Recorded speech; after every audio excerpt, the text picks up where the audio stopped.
राम जय जय राम श्री राम श्री राम जय जय राम श्री राम श्री राम जय जय राम श्री राम धर्म की जय हो अधर्म का प्राणियों में विश्व का गो हत्या गौ माता की परम पूज्य धर्म सम्राट स्वामी श्री करपात्री जी महाराज की जगत गुरु शंकराचार्य भगवान की सद्गुरुदेव भगवान की श्री वृंदावन बिहारी लाल की हर हर महादेव। विराजमान सभी धर्मनिष्ठ सज्जन वृंद, भगवत कृपा से भगवत गीता का ये स्वाध्याय सत्र, ये स्वाध्याय क्रम अपनी अवाध गति से चल रहा है और प्रसंग चल रहा है कर्ता। जैसे ज्ञान कितने प्रकार का बोले, 3 प्रकार का ज्ञान, एक सात्विक ज्ञान, एक राजस ज्ञान और एक तामस ज्ञान। सतोगुणी, रजोगुणी, तमोगुणी इसको बोलते हैं। भाई ये बहुत तमोगुणी आदमी है, आपस में चर्चा करते हुए बहुत सज्जन आदमी है, बड़ा सतोगुणी आदमी, सात्विक है।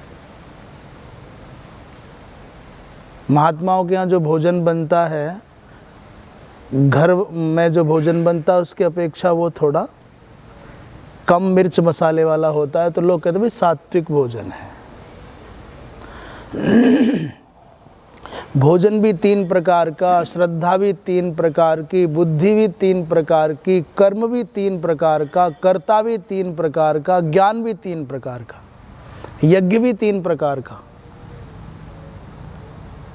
माने ये एक तरह से समझें तो सारी की सारी सृष्टि 3 भागों में बट जाती है। मनुष्य भी 3 प्रकार के, एक सात्विक है, एक रजोगुणी, एक तमोगुणी है। तो कर्ता की बात चल रही थी, उसमें 2 जो नित्य कर्म को इस भाव से करता है, मुझे कर्तापन का अभिमान भी नहीं है और इसका फल भी नहीं चाहिए।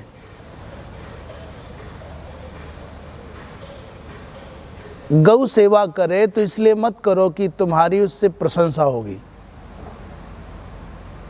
लोग तुमको बहुत अच्छा कहेंगे। नहीं, मेरा हिंदू कुल में जन्म हुआ है, या मैं तो कहूँ परमात्मा ने मुझको मनुष्य बनाया, किसी भी जाति, गाय जाति पूछ के थोड़ी दूध देती है। वृक्ष लगाते समय, वृक्ष सींचते समय उसे बदले में फल की आशा मत करो और अपने आप को शो मत करो कि मैंने किया, मेरी वजह से हुआ, मैं करता हूँ। ये दोनों भाव, कर्तापन का अभिमान ना आवे और किसी भी कर्म के फल के प्रति आग्रह बुद्धि ना हो, तो ये सात्विक कर्ता है। और दूसरा क्या है, जो फल की इच्छा से मन भरा हुआ है पूरा का पूरा। मास्टर जी कल एक बात थी, अच्छा फल चाह लिया तो क्या बुरा है? एक किसान खेती कर रहा है और किसान खेती करते करते उसके मन में आ जाए इतनी फसल आ जाए, ऐसी फसल, क्या बुरा है? एक अध्यापक पढ़ा रहा है और अपने विद्यार्थियों को अच्छा पढ़ता हुआ देखना चाहे तो क्या बुरा है? एक कोई भोजन पका रहा है और खाने वालों को संतुष्ट होते हुए देख ले तो क्या हानि है? बोले एक हानि सबसे बड़ी है, केवल कर्तव्य बुद्धि से करोगे, केवल कर्तव्य बुद्धि से करोगे तो फल अच्छा आवे या ना आवे, उसका रिजल्ट अच्छा आए या ना आए, अनुकूल आवे ना आवे, आपके उत्साह में कमी नहीं आएगी, आपकी कार्यशैली में कोई गड़बड़ाहट नहीं आएगी। और जब आपने उससे फल पाने की चाहत कर ली, तो गाय की इसलिए सेवा कर रहे थे कि ये नई हो जाएगी, समय पर ब्याएगी, दूध देगी, पर ये तो ना दे रही, साल भर हो गया खिलाते खिलाते, तो तुम्हारी सेवा में गड़बड़ आ जाएगी। जब तक आपको आशा रहेगी तब तक आप बड़े मन से करोगे सेवा, और जैसी आशा टूटी तो पानी टाइम से नहीं पिला पाओगे, चारा डालोगे मजबूरी में तो सूखा डालोगे, अच्छा माल नहीं खिला पाओगे। आपके मन में फल पाने की इच्छा हो गई कि ये कर रहा हूँ, इसके बदले मुझे ये चाहिए, तो वो फल नहीं मिलेगा तो श्रद्धा डगमगा जाएगी।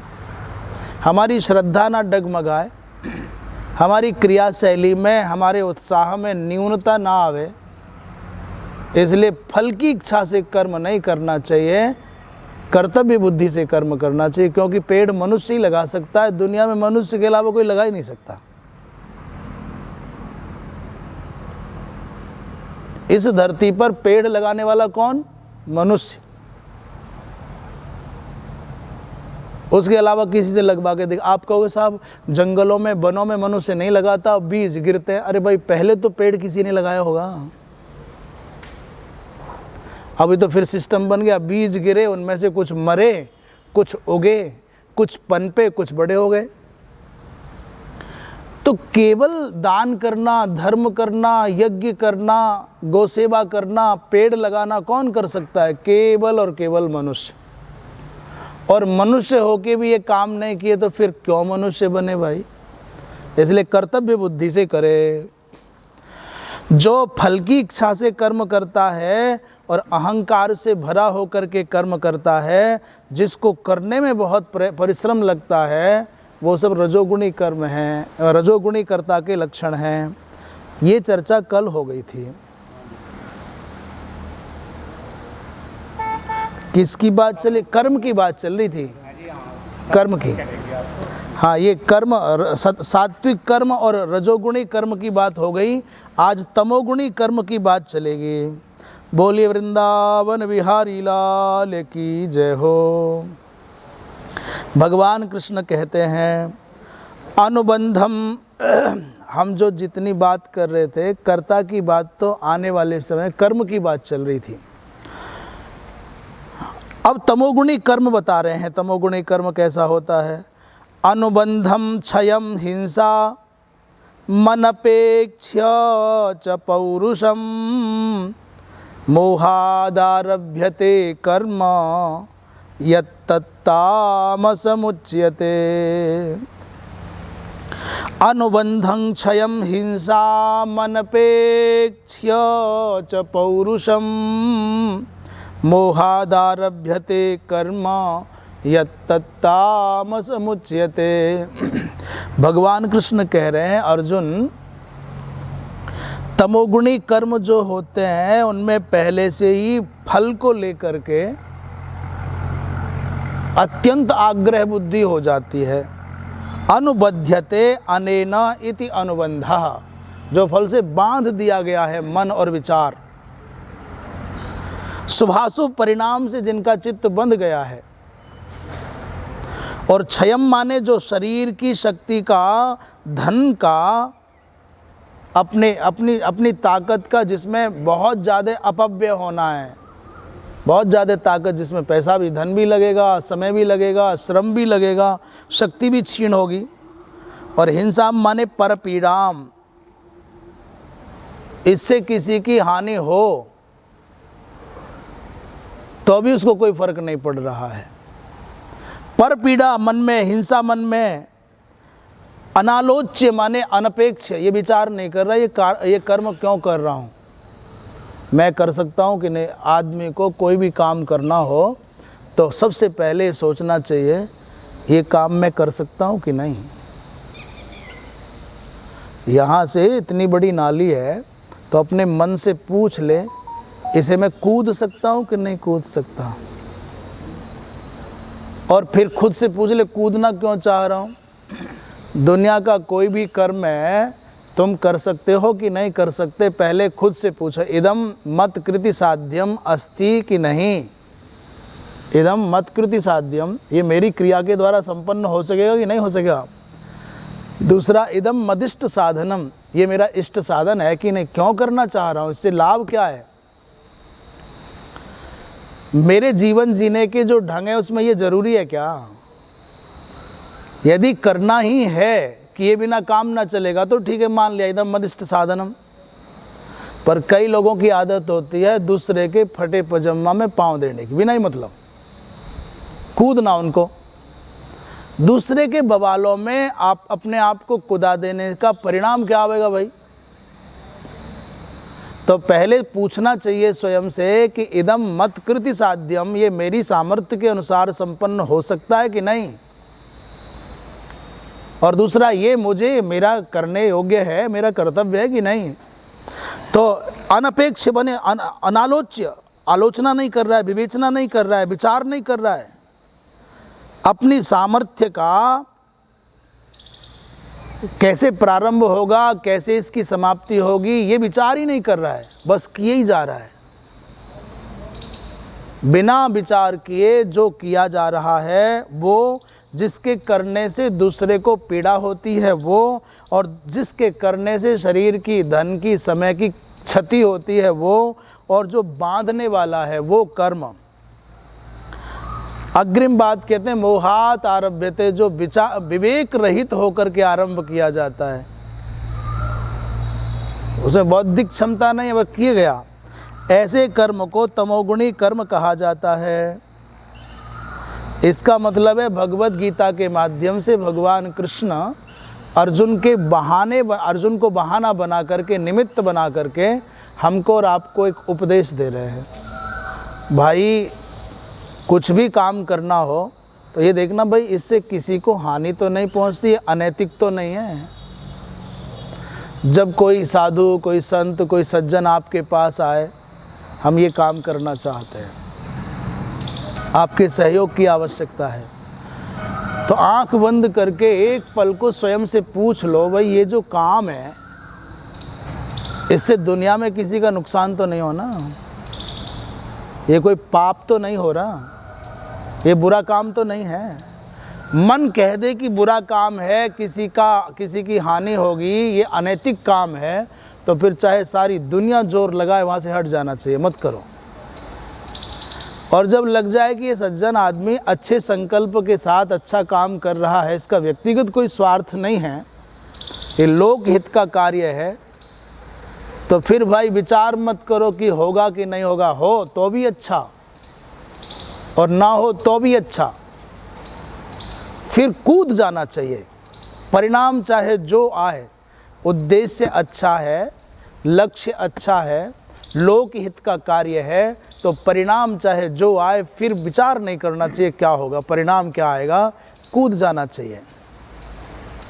मैं एक बात कह दूं बीच में, संसार के लोगों को लगता है कि सफलता, सक्सेस सबसे ऊंची चीज है। वो कहते हैं सफलता मिलेगी, ये पक्का होना चाहिए, सक्सेस है तो सब कुछ है। हम ये कहते हैं कि सफलता नाम की कोई चीज़ थी नहीं, है ही नहीं, होगी नहीं। किसे कहें सफलता? एक लड़का नौकरी लग गया, सफलता हो, काय की सफलता है वो? किसी ने मन चाहा थोड़ा धन कमा लिया, किस बात की सफलता है? उससे पहले लाखों ने पा रखा है। जो दिमाग से ज़्यादा सोचता है वो सफलता का बहुत ध्यान रखता है, और जो हृदय से सोचता है उसको सफलता की परवाह नहीं होती, उसको सच्चाई की परवाह होती है। हृदय से सोचने वाला सिद्धांत की बात करता है, सच्चाई की बात करता है, और दिमाग से सोचने वाला लाभ हानि की बात करता है, वो सिद्धांत की बात नहीं करता, वो सफलता की बात करता है। अभी हमने ये कहा कि भाई सफलता कोई मायने नहीं रखती, तो आपको ये बात बुरी नहीं लगी? हम दुनिया का हर व्यक्ति, हर इंसान काम कर रहा है, कुछ भी कर रहा है, क्यों करता है? सफलता पाने के लिए करता है। पेपर दे रहा है सफलता के लिए, वो एग्ज़ाम जो इंटरव्यू दे रहा है सफलता के लिए, खेती कर रहा है सफलता के लिए, सारे काम सफलता के लिए ही है। और हम कहते हैं सफलता संसार में कुछ भी नहीं है।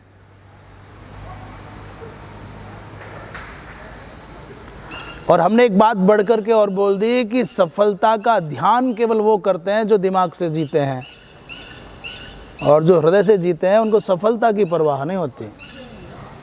उन्होंने ठान लिया कि काम लोक हित का है, ये भला है, सच्चाई का है, उनको परवाह नहीं सफलता मिले या न मिले।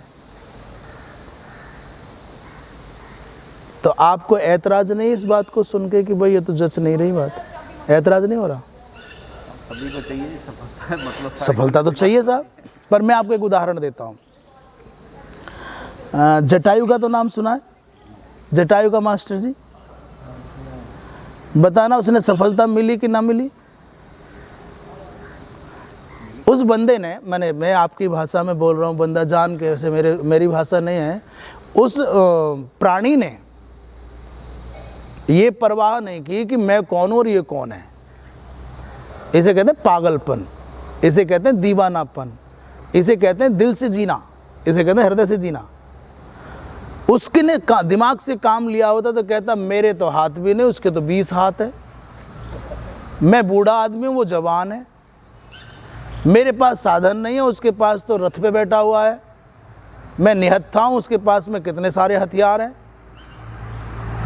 और इसकी और मेरी तुलना कहाँ है? इसका मेरा चलना कहाँ तक हो पाएगा भाई? एक मारेगा मेरा काम तमाम हो जाएगा। उस जटायु ने अपने मस्तिष्क से कार्य लिया होता, बुद्धि से, तो कभी जटायु अमर ना हो पाते। मारे गए, पंख काटे गए, धरती पर पड़े मिले और मर गए। करना क्या चाहते थे वो? सीता जी को रावण के चंगुल से बचाना चाहते थे। बोलो सफलता मिली क्या? सीता को बचा पाए हो? सीता जी को बचाने के चक्कर में जान और गंवा बैठे। बोलो सफलता क्या महत्व रखती है? यदि वो सफल नहीं हुए तो कौन सा नुकसान हो गया? आज भी अमर है जटायु। इसलिए जीवन में कभी कभी असफलता भी व्यक्ति को वंदनीय बना देती है। दूर दूर तक सफलता की छांव भी, कोई झलकी भी नहीं मिली जटायु को, और बदले में काम चूंकि अच्छा था, भारत की नारी का अपमान कोई मेरी आंखों के सामने करे, भले मैं बूढ़ा हूं परंतु जिंदा तो हूं। हम जिंदे हैं तो जिंदे दिखने चाहिए। कोई सिद्धांत के विरुद्ध, न्याय के विरुद्ध, नीति के विरुद्ध काम होता हो तो हमें विरोध करना चाहिए।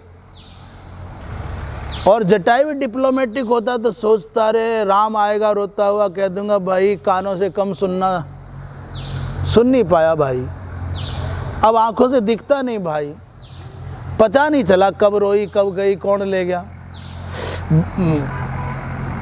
वृक्ष की डालियों के झुरमुट में चुपचाप लेटे थे, पर जिसके दिल में दीन जिंदा होता है, धर्म जीवित होता है, वो अत्याचार को होते हुए देख करके चुप नहीं बैठ सकता। यदि वो बुद्धि से काम लेते तो भाई जी कभी कुछ ना कर पाते, उनको भगवान की गोद ना मिलती। बोलो सफलता कोई बड़ी चीज है क्या? एक तरफ भीष्म को देखो, एक तरफ जटायु को देखो। भीष्म भरी सभा में बड़े बड़े योद्धाओं के बीच में एक बेचारी अकेली अबला द्रौपदी नग्न की जा रही है। इनके हाथ में धनुष बाण था, ये सबसे ताकतवर, सबसे बुजुर्ग और सबसे शक्तिशाली थे, और ये कुछ ना कर पाए, द्रौपदी नग्न की जाती रही। मैं तो कहूँ कभी कभी ऐसा लगता है कि करोड़ों करोड़ों सूरवीरों से, बुद्धिमानों से, विद्वानों से, महात्माओं से, सज्जनों से लाख गुने अच्छे जटायु हैं। हम तो मुंह फेर के चले जाते, अपना क्या लेना देना है। इसलिए अंतिम समय में जटायु को भगवान की गोद मिली और भीष्म को किसकी गोद मिली? बोले बाणों की गोद मिली। वो बाणों पर पड़े रहे और भगवान की गोद में शरीर छोड़ रहा है। अंतर आया ना आया? अच्छा, सुभाष चंद्र बोस सुनते हैं उस समय की सबसे बड़ी परीक्षा पास कर चुके थे, जो भी प्रशासनिक परीक्षा पास की थी, और भारत का पहला व्यक्ति था जिसने वो परीक्षा पास की थी। यदि बुद्धि से सोचते ना, दिमाग से चलते, तो बढ़िया सी नौकरी करते और अपने घर बसाते, मौज लेते।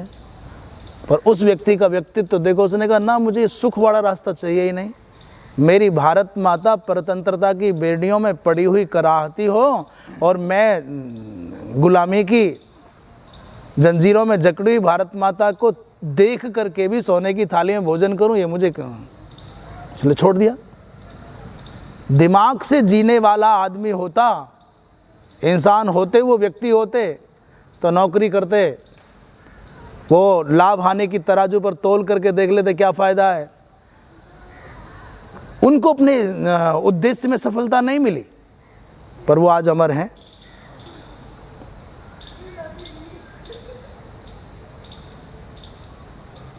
कितने नाम गिना में, चाहे भगत सिंह की बात हो, चाहे चंद्रशेखर आज़ाद की बात हो, और सबसे बड़ा नाम चाहे महाराणा प्रताप की बात हो, चाहे लक्ष्मीबाई की बात हो, चाहे गुरु गोविंद सिंह की बात हो, एक भी नाम जो गिना रहे हैं, बता दो सफलता मिली क्या?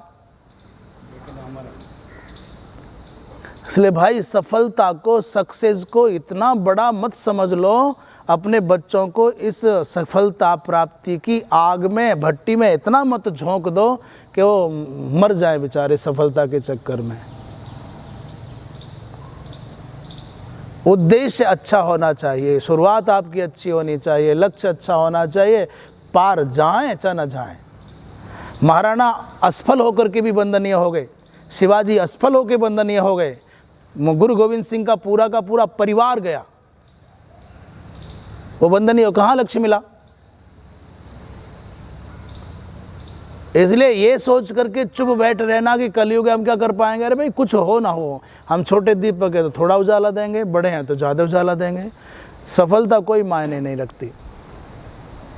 इसलिए बच्चों को ये कहना चाहिए भाई, कोई परसेंटेज नंबर की परसेंटेज में कुछ कम आ गए कोई बात नहीं, अच्छे इंसान बनो, अच्छे व्यक्ति बनो, सद्गुण संपन्न बनो। बोली वृंदावन विहारी लाल की। गुरु गोविंद सिंह की मुझे एक बात बहुत अच्छी लगती है, जब उनके चारों बेटे चले गए, 2 युद्ध में, चमकौर के युद्ध में चले गए और 2 दीवार में चुनवा दिए। नहीं, कभी कभी तो इतना आश्चर्य लगता है कि ये जो घटनाएं हैं ये कोई 1000-2000 साल पुरानी नहीं है, 2-4 लाख साल पुरानी नहीं है। ये इतिहास के पन्नों पर लाल रंग से चित्रों की तरह से छपी हुई कथाएं हैं। सारी दुनिया जानती है कि अत्याचार हुआ, पाप हुआ, अन्याय हुआ, छोटे छोटे बच्चे दीवार में चुनवाए गए, परंतु वर्तमान काल के लोभ का ये परिणाम है कि लोग उनके साथ बैठ के खाने को, रहने को तैयार हैं। उनसे कहा कि भाई चारों के चारों चले गए, तो गुरु गोविंद सिंह ने तसल्ली कैसे दी है, माने सांत्वना कैसे दी है। 4 गए तो क्या हुआ, जीवित कई हजार। देश धर्म के वास्ते बार दिए सुतचार। मैंने देश के लिए, धर्म की रक्षा के लिए, ब्राह्मणों की जनेऊ और चोटी की रक्षा के लिए, भारत माता की पुत्रियों की चारित्र की रक्षा के लिए मेरे 4 पुत्र गए तो क्या हुआ, परंतु कई हजार लोग जीवित तो हैं उनके मरने से। देहु शिवा बर मोहि यह, भगवती जगदम्बा की उपासना करते हुए कहते हैं, भगवती मुझे वर दो कि मैं कभी शुभ कर्मों से दूर न भागूं। तो भैया सफलता माने कुछ भी नहीं होती। ज़्यादा दिमाग पर सफलता का भूत सवार हो गया तो व्यक्ति फिर कुछ नहीं कर सकता। मोहाद आरभ्यते कर्म, इसलिए महत्वपूर्ण ये नहीं है, विचार कर लो मन में, ये काम करने जा रहे हैं, ये काम अच्छा है कि बुरा, ये व्यक्ति हमसे सहायता मांगना चाहता है तो अच्छा है कि बुरा। यदि काम अच्छा है तो फिर परिणाम चाहे जो हो कूद जाना चाहिए, क्योंकि अच्छे काम को करने की जिम्मेदारी मनुष्य की नहीं भगवान की है, ताकत वही देता है। अनुबंधम का मतलब है पश्चात भावी यद वस्तु सह अनुबंधः उच्यते तंच अनुबंधम, माने काम कर दिया उसके बाद में अच्छा या बुरा, शुभ या अशुभ जो परिणाम आवे उसको अनुबंध कहते हैं। जिस कर्म के करने से यस्मिन कर्मणि क्रियमाणे शक्ति क्षय, जिसमें शक्ति क्षीण होती हो, अर्थक्षय माने धन की हानि होती हो, और कालक्षय माने समय की हानि होती हो, उसको कहते हैं क्षय। ऐसा जो कर्म है जिसके करने का परिणाम उल्टा ही आना है। और हिंसा माने प्राणियों की पीड़ा होती हो। मनुष्य पशुओं से पक्षियों से प्रेम करता है। दुनिया में जितने भी मनुष्य हैं वो पशु पक्षी से प्रेम करते हैं। और प्रेम का उद्देश्य क्या है? आपको आश्चर्य होगा सुनकर के, सच पूछो तो कोई किसी को प्रेम नहीं कर रहा है। ये हमने मृग पाले हुए हैं, ये हमने पिंजड़े में तोता पाला हुआ है, हमारे घर पर ये डॉगी कुत्ता है, हमारे दरवाजे पर हाथी है, घोड़ा है। ये क्यों पाले जाते हैं? मनुष्य को इनसे प्रेम है इसलिए नहीं, उसके दिमाग में खुराफात दो प्रकार की भावना है, वध और बंधन। मनुष्य का जो प्रेम है पशु पक्षियों के साथ में, उसके दो ही कारण है। क्या? एक वध और दूसरा भाई जी बंधन। तो वध क्यों? बोले खाने के लिए। और बंधन क्यों? बोले मनोरंजन के लिए। इस मनुष्य ने अपनी चतुराई से जो पशु पक्षियों के साथ प्रेम करने का आडंबर किया, उसके दो ही उद्देश्य हैं। क्या? वध और बंधन। तीसरा कोई नहीं था, तीसरा कोई है ही नहीं। और वध और बंधन क्यों है? बोले वध है खाने के लिए, भोजन के लिए, और बंधन क्यों है? मनोरंजन के लिए। अब हमने क्या चतुराई क्या दिखा दी? हमने चतुराई ये दिखा दी कि साहब मारते नहीं हैं, हम जीव हिंसा नहीं होने देते, तो हम पाल रहे हैं, उसको पिंजड़े में बंद कर दिया, स्वतंत्र रहता था, उसको हमने रोटी दे करके अब दिखाते, देखो हमारा ये तोता बोलता है, हमारी ये बिल्ली है, हमारा ये कुत्ता है, कितना अच्छा है देखो। तो हमने उसको भी अपना स्टेटस एक सिंबल बना लिया, बड़प्पन का आधार। हमारे दरवाजे देखो हाथी है, शेर है। या तो वो बांधता है तो मनोरंजन के लिए, आत्म प्रशस्ति के लिए, या मार देता है तो खाने के लिए। उसने लगा दिया अपने, क्या करते हैं, तो कोई किसी से कहाँ प्रेम कर रहा है, अपने मतलब के लिए सारे लोग लगे पड़े हैं। इसलिए परंतु हमारा जो कर्म है, यदि वो हिंसा करने वाला है, उसमें कहीं हिंसा जुड़ी हुई है, तो भाई जी वो तमोगुणी कर्म है। पुरुषकारम शक्नोमि इदं कर्म समापयितुम। अपने पौरुष का विचार करे बिना जो कार्य किया जाता है, मैं कर सकता हूं कि नहीं कर सकता। एवं आत्म सामर्थ्यं इति एतानि अनुबंधादीनि अनपेक्ष्य। जो व्यक्ति इस प्रकार अनुबंध को, क्षय को, हिंसा को और पौरुष को विचार किए बिना जो कर्म किया जाता है पुरुष के द्वारा, वो सब तमोगुणी होता है। अविवेक पूर्वक जो प्रारंभ किया जाता है सब तमोगुणी होता है। बुद्धिमान व्यक्ति वो है, सब बातों पर विचार करके फिर कार्य करे। आगे कहते हैं कि संगो ना, ये अब 3 प्रकार के कर्ता बताए जाएंगे। और मैं सावधान कर दूं, ये भगवत गीता की जो बातें हैं वो इसलिए नहीं है कि मैं इसे देखूं कि ये कौन सा वाला करता है, ये तमोगुणी करता है, रजोगुणी करता है, सतोगुणी करता है ना। ये दर्पण है, ये दर्पण है। इस दर्पण में गीता जी की इन बातों में अपने आप को देखो, मैं तमोगुणी वाला हूँ कि रजोगुणी वाला हूँ कि सतोगुणी वाला हूँ। ये हमारे लिए होता है, दूसरों के लिए ना होता।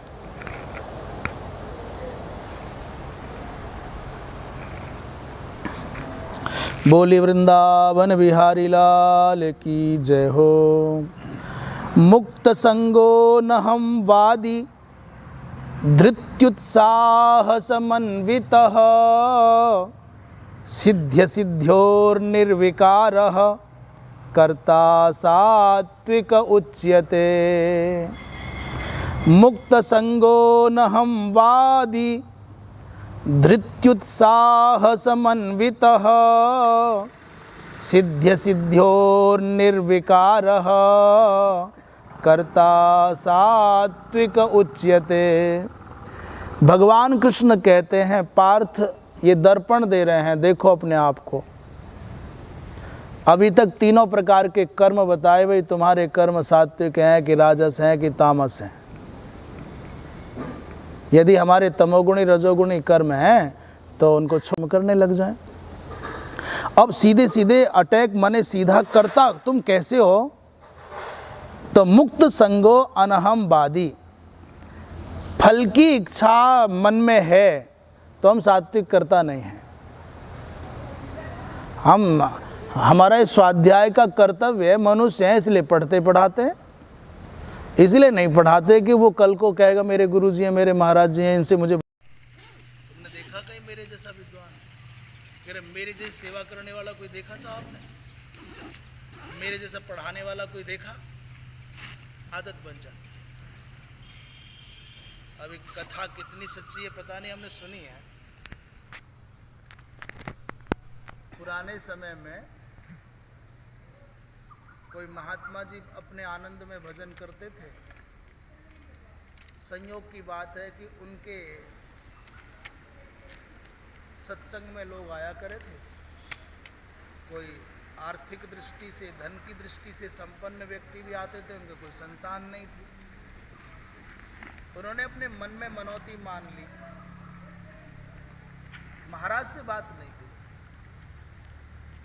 कि यदि इनके आशीर्वाद से मेरे कोई संतान हो जाए तो मैं अमुक अमुक कार्य करूंगा। अपने मन में भाव कर लिया।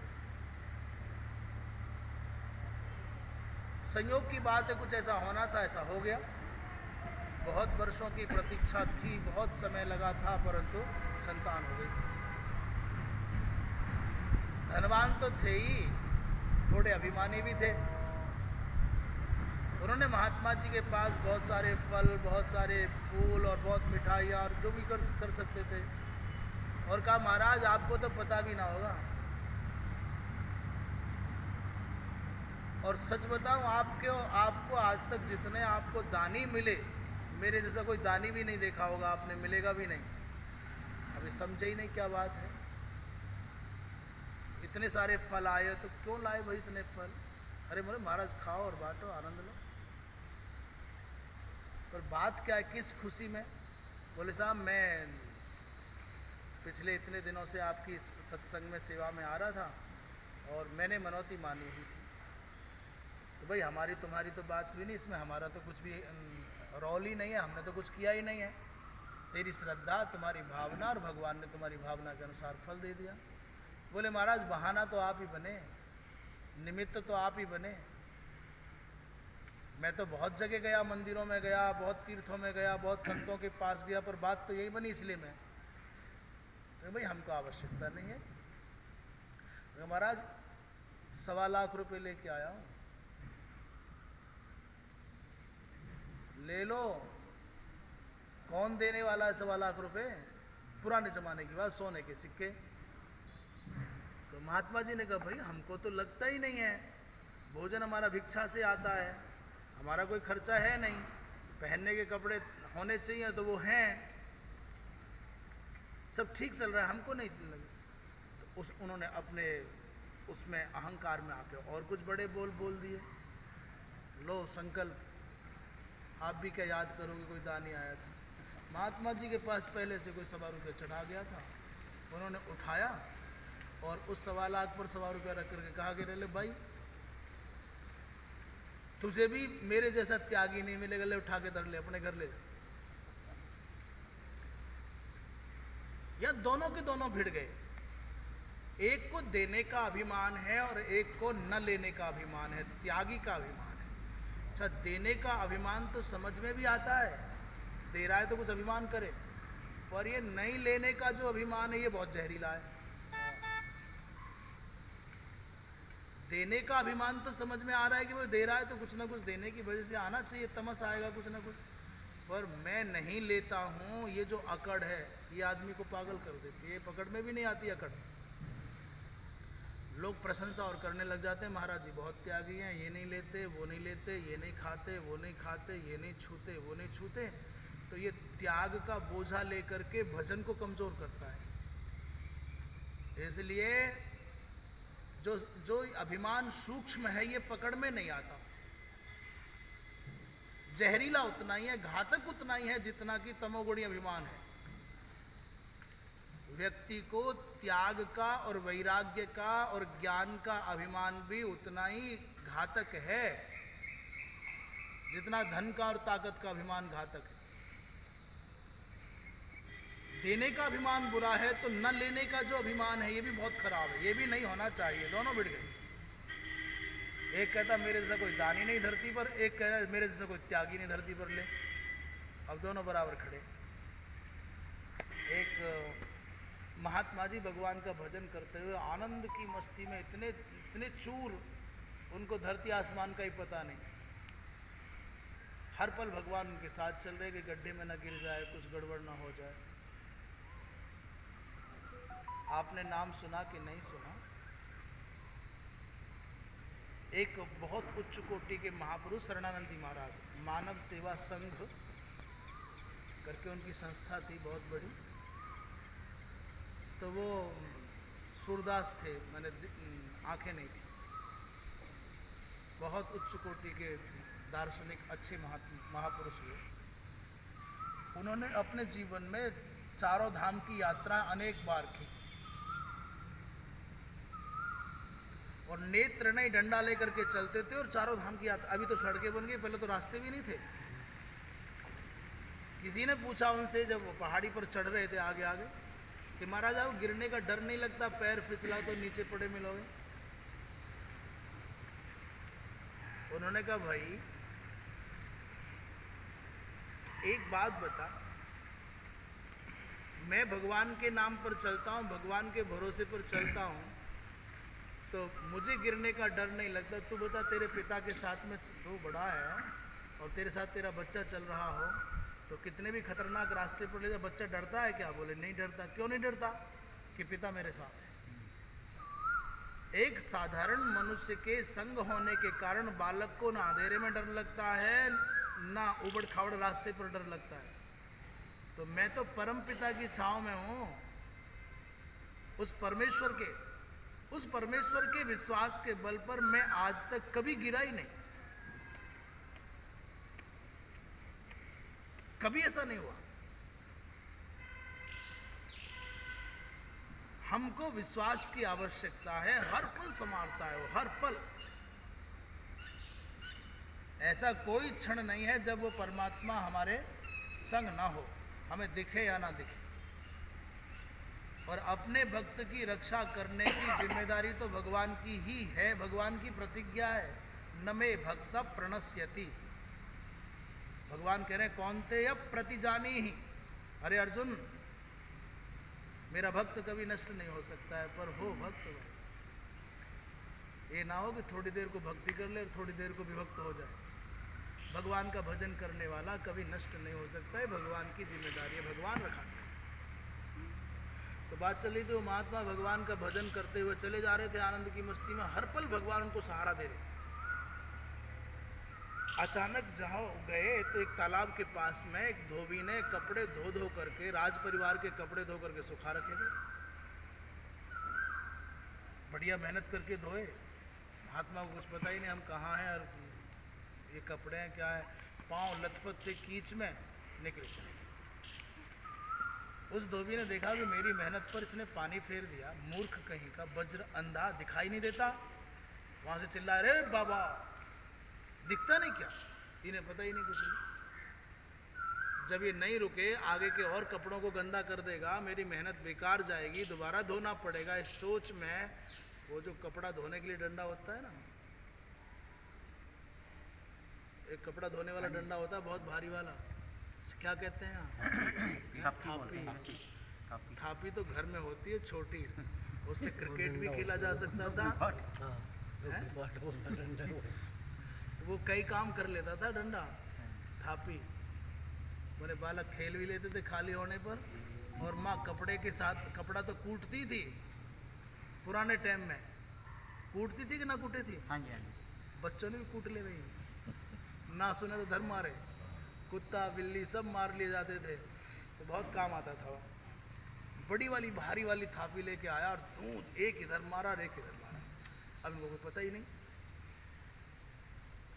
भगवान जब बचाने के लिए उद्यत हुए तो 2 चोट तक तो इनको कुछ पता नहीं चला, तीसरी चोट का नंबर आया तब तक इनको होश आ गया। अरे मैं तो महात्मा हूं और निरपराध मुझ महात्मा को मार रहा है। भाई अनजाने में कपड़ों पर पैर पड़ गया, मैंने जान के गंदे तो किए नहीं। ऐसा मन में सोच करके गुस्सा आया और अपने पास जो डंडा था ये लेकर के उस पर पिल पड़े। अब दोनों मार रहे आपस में एक दूसरे को। भगवान जितने आगे बढ़े उतने पीछे हट गए। लौट करके लक्ष्मी जी के पास में पहुंचे। लक्ष्मी जी ने पूछा क्या बात है महाराज, बड़ी तेजी से दौड़े और बहुत चुपचाप लौट आए, क्या हो गया? तुम तो किसी साधु को बचाने गए। बोले ना, दो धोबी लड़ रहे थे आपस में। गया तो था साधु को ही बचाने, पर लड़ते हुए मिले 2 धोबी। तो लक्ष्मी जी ने कहा ऐसा कैसे हो सके, वो एक साधु था एक धोबी था। अरे बोले जब दोनों ही खड़े होकर के लड़ मरे तो दोनों बराबर ही है। भगवान का भक्त होगा तो भगवान रखाता, और जब अपने रखाने की जिम्मेदारी खुद ले ले तो फिर कोई बात नहीं है भाई।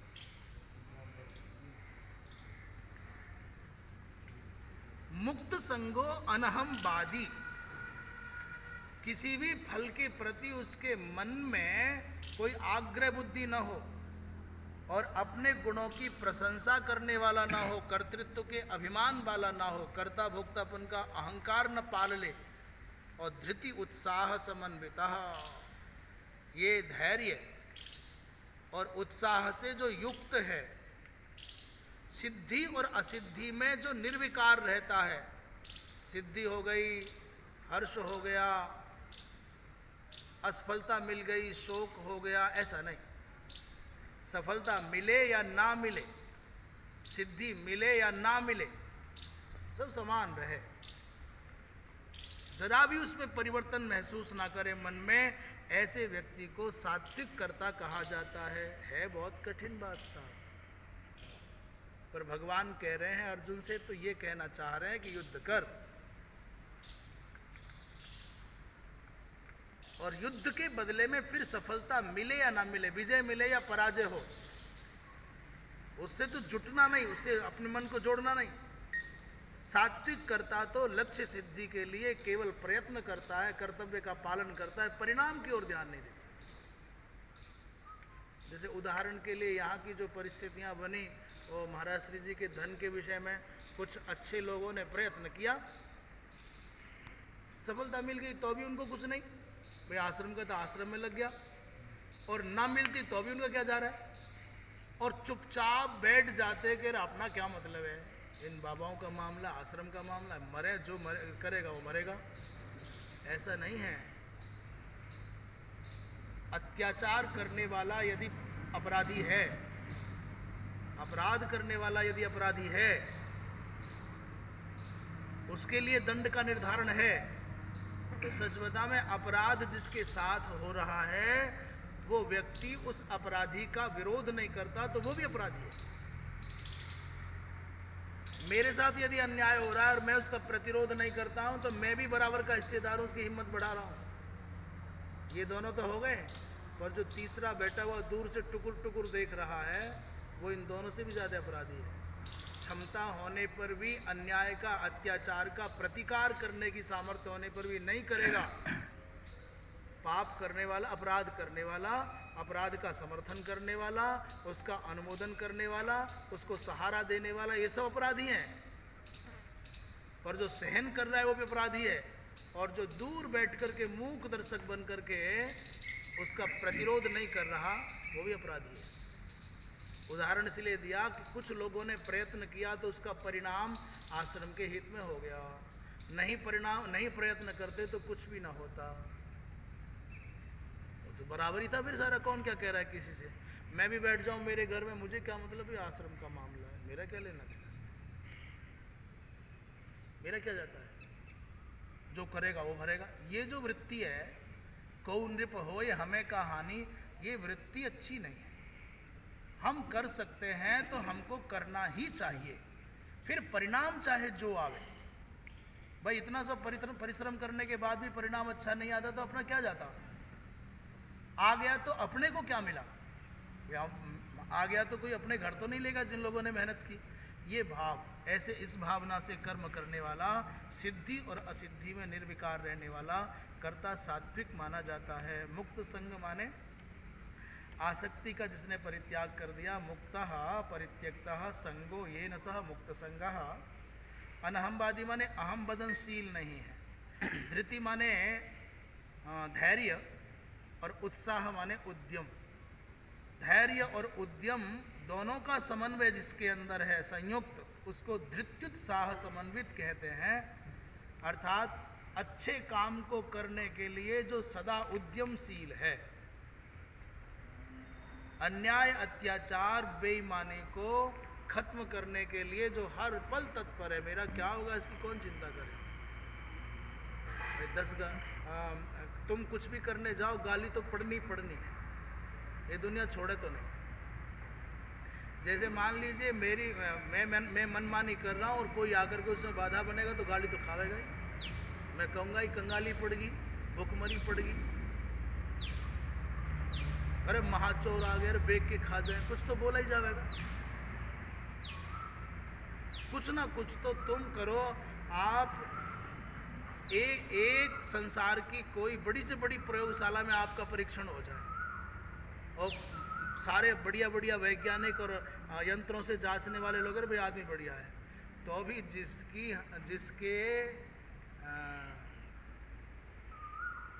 जिसकी स्वतंत्रता में खलल पड़ेगी, जिसकी सुविधाओं में बाधा पड़ेगी, जिसके चोरी करने में मुश्किल आवेगी, वो तो भाई जी गाली देगा। अच्छे लोग जिसको गाली देते हों उसका जीवन नरक है, और बुरे लोग जिसको गाली देते हो समझ लो भगवान की कृपा से जी रहा है, वो बढ़िया है। ये चुनना पड़ेगा कि तुम्हें अच्छे लोग गाली देते हैं कि बुरे लोग गाली देते हैं। सिद्धि और असिद्धि में समान रहो। धैर्य और उत्साह पूर्वक सत्कर्म करने के लिए तत्पर रहो। अब चाहे फिर कुछ भी हो, विकार रहित होकर के, फल और राग आदि से मुक्त होकर के जो कार्य किया जाता है वो कर्ता सात्विक माना जाता है। धरती पर किसी का कोई भी कितना भी अमूल्य से अमूल्य पदार्थ हो, मेरे लिए मिट्टी का डला है, ऐसा सोच करके करे। और इससे मुझे कुछ फल लेना है, बदले में कोई प्रशंसा चाहिए, ऐसा नहीं सोचना चाहिए। ऐसा जो जीता है वो सात्विक कर्ता कहलाता है।